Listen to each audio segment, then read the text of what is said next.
Our next guest is Maryland baseball captain and senior starting shortstop Kevin Keister. Kevin, thank you for coming on the show today.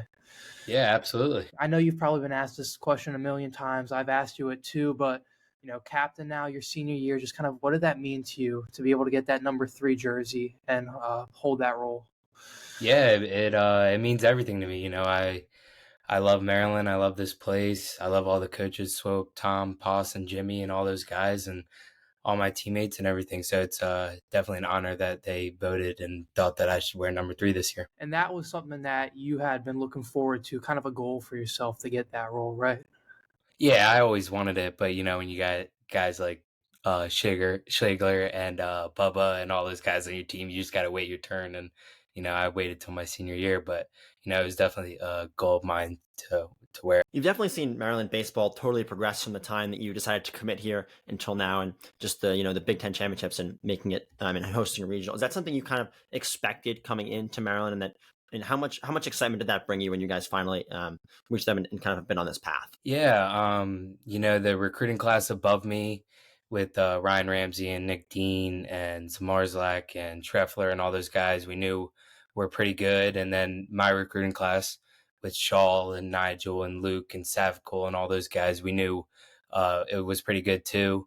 So we expected to win kind of when we stepped foot on campus, and maybe not as much as we did, with hosting a regional and back-to-back Big Ten and all that. But we definitely expected to win as soon as we got here. When I read Mike's article about you and Swope, there was a part in there about how you guys had some back and forth about your swing.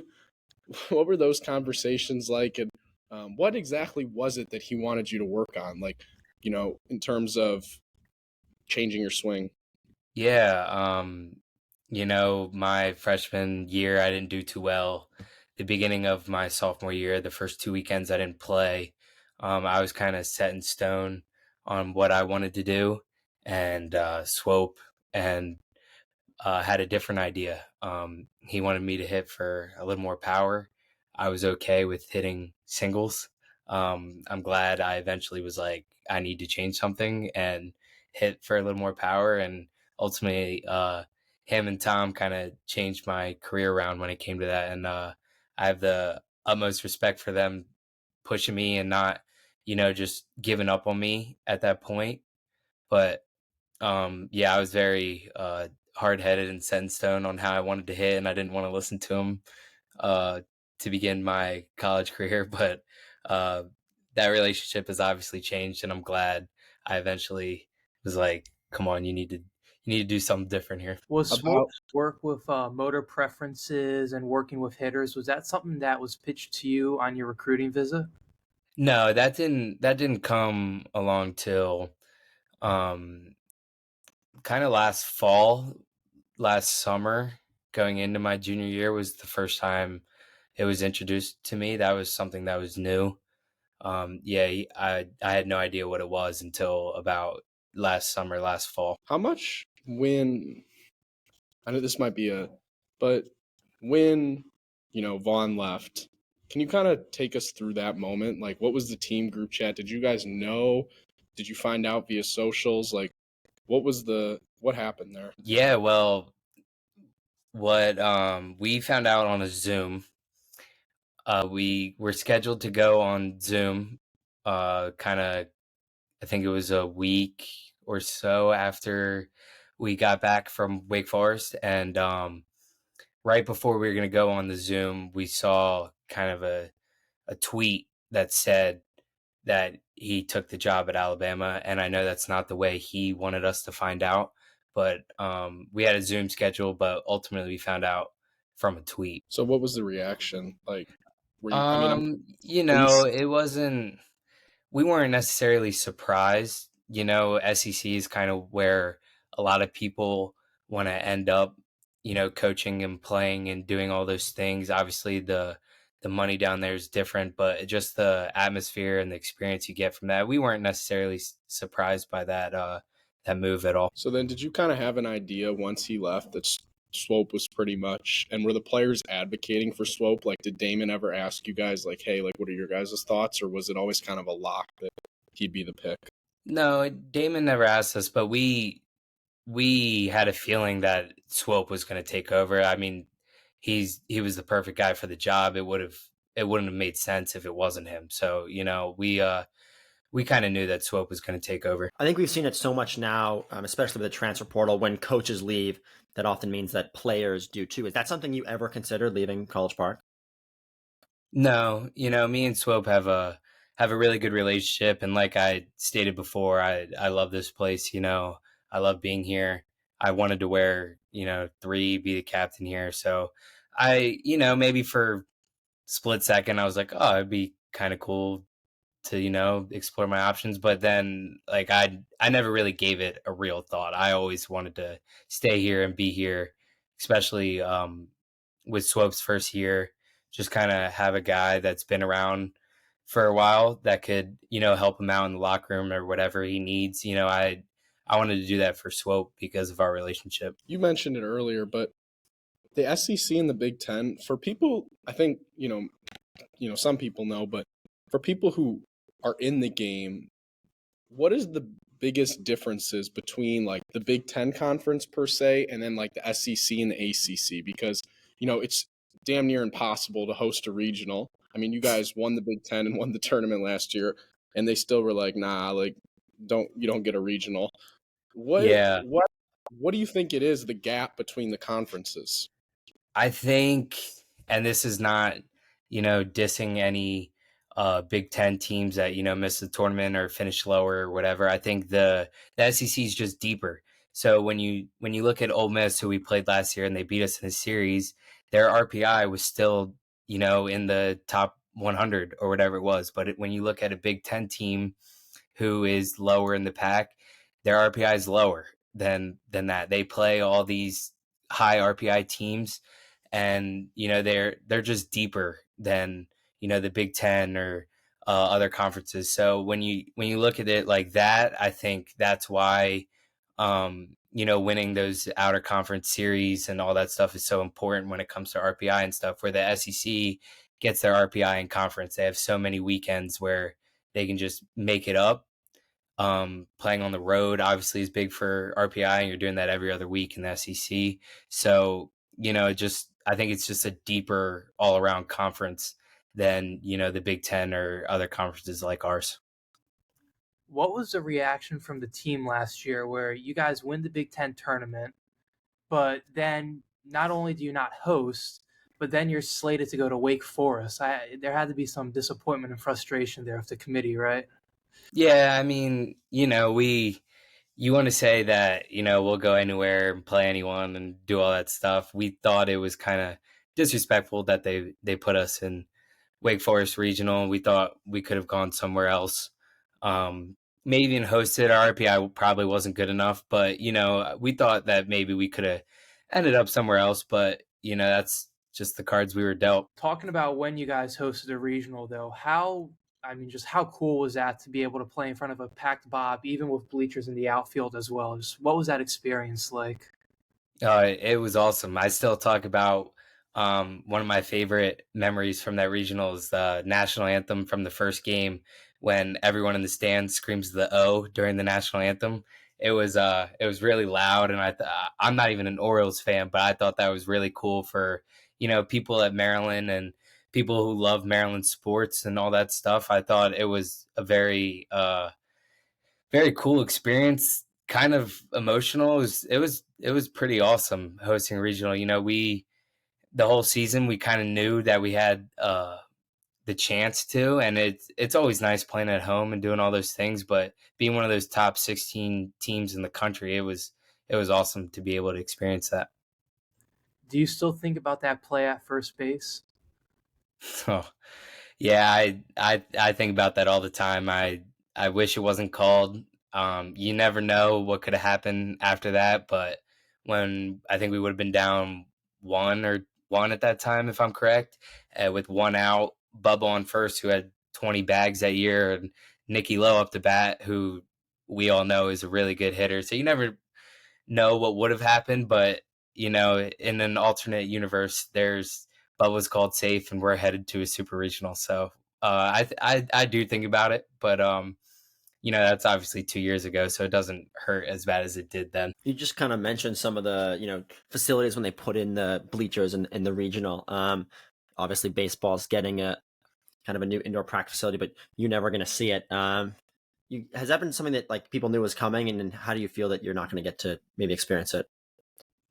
Yeah, I mean, we've been told that we were going to get it for a while now. That was kind of a recruiting pitch for me in high school. So it's actually nice that they're breaking ground on it. That you finally get to see that it's going to be up at some point. I don't really care that I'm not going to get to experience it.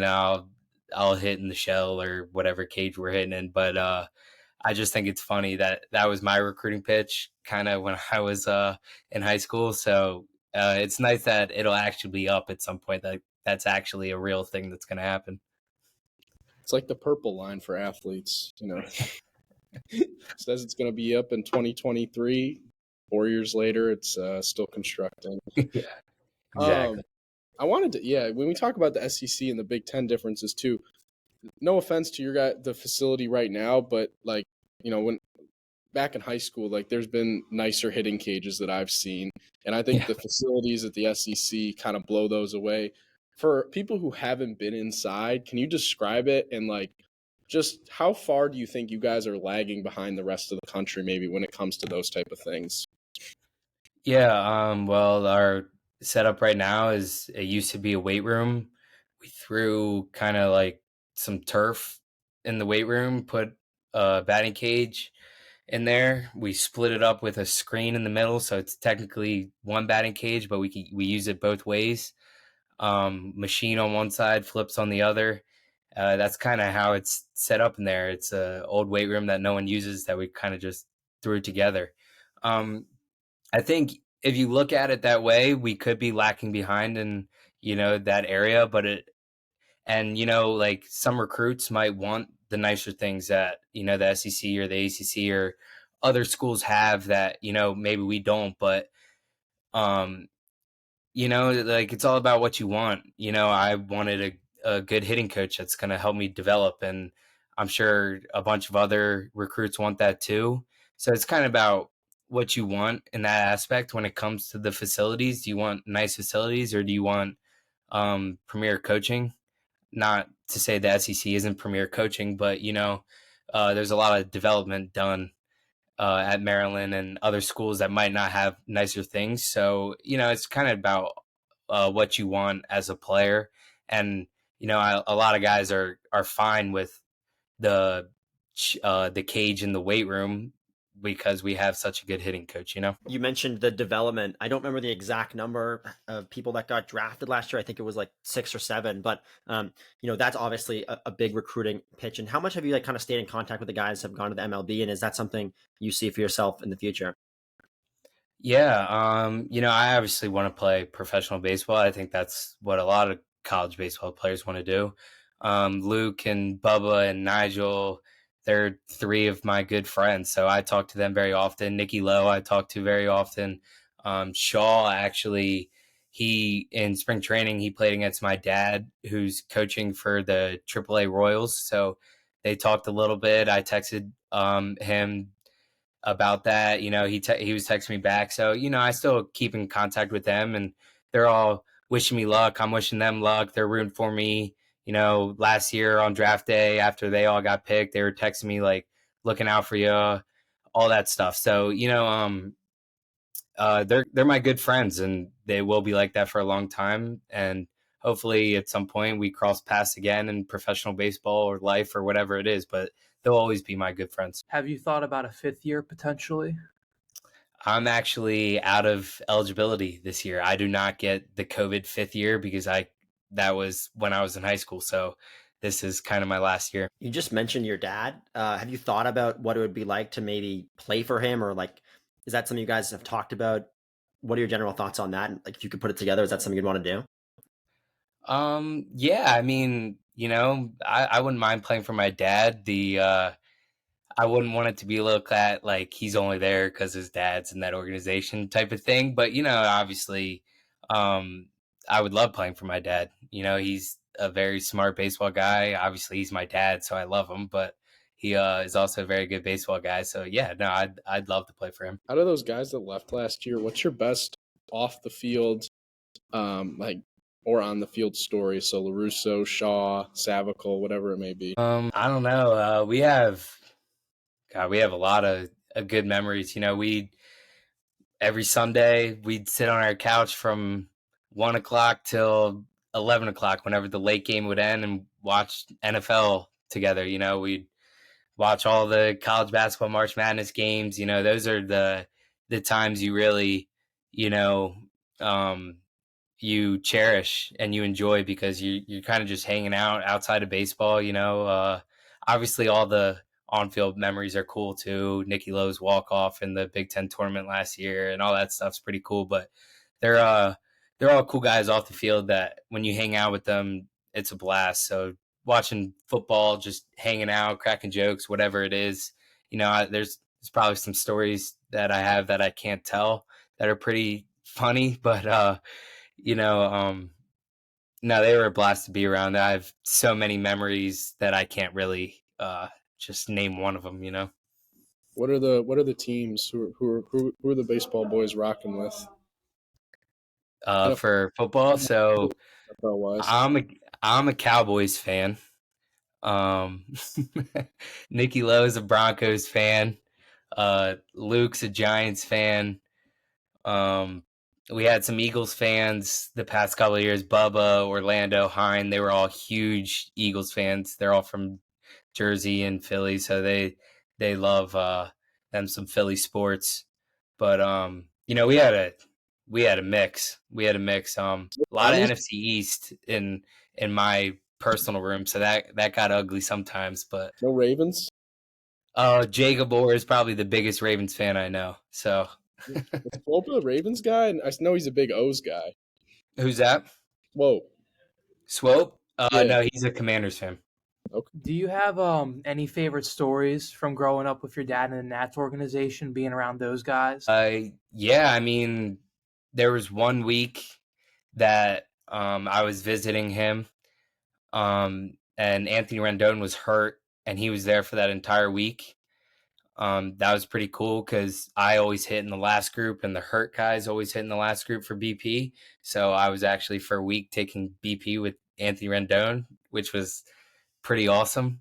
But there's a bunch of players that he's had that I have a bunch of good memories with. I was always kind of around them and somewhat close in age to them, so I've made some good memories with a lot of his players.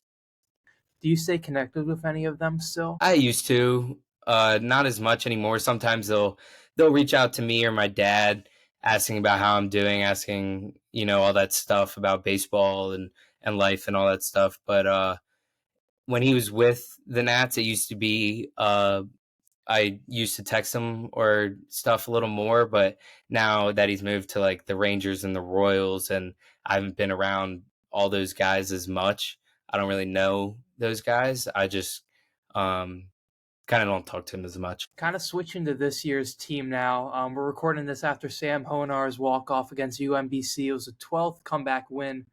What is it about this team that makes you guys just come through in those late game situations? I think it's confidence. We always talk about passing the bat. So when we get in those late innings, we're not trying to do too much. We're just trying to hand it off to the person behind us. So when you look at it, Chris came up and he had that kind of nub off the end of his bat, but it scored a run. And then Eddie came up and was 2 strikes, had a couple good takes, pitch clock violation, and ended up walking. So like that's our idea of just kind of passing the bat. We're not trying to, obviously you want to hit the walk-off and be the one that hits the walk-off homer or single, whatever it is. But when you're in that box, you're just kind of trying to get on base for the person behind you. And I know that's what Chris was trying to do, and B-Mart and Eddie and Nardi when he led off the inning with a 1-out walk. And I know that's what those guys are trying to do because that's what we preach. It's kind of passing that bat. So I think that's why we've been so successful in the late innings. Do you think the opposing teams might get a little bit of jitters because they know how proficient you guys are in those scenarios? Because it seems like every time Maryland just comes through. Yeah, I think when you get late game and it's kind of a close game and there's runners on base, there's kind of always those jitters when you're playing defense. You're like, oh man, like I hope this kid doesn't get a hit, and there's always those jitters in baseball. So, when we play teams, I don't know if they know how many late inning comebacks we've had or walk offs we've had or whatever. But when you get late game like that and it's close game and there's runners on base, there's always a little jitter. So I definitely think it's their teams probably get a little nervous, but that's probably normal. I got one more, and I read that it's no secret that last year's pitching wasn't up to par in terms of kind of the program standards you set, and you even said that you think that pitching it had to be better, basically. Yeah. Do you think that this year, I mean, obviously it's improved, right? Like I think you're the number 1 ERA in the Big Ten. Do you think or number 3 now?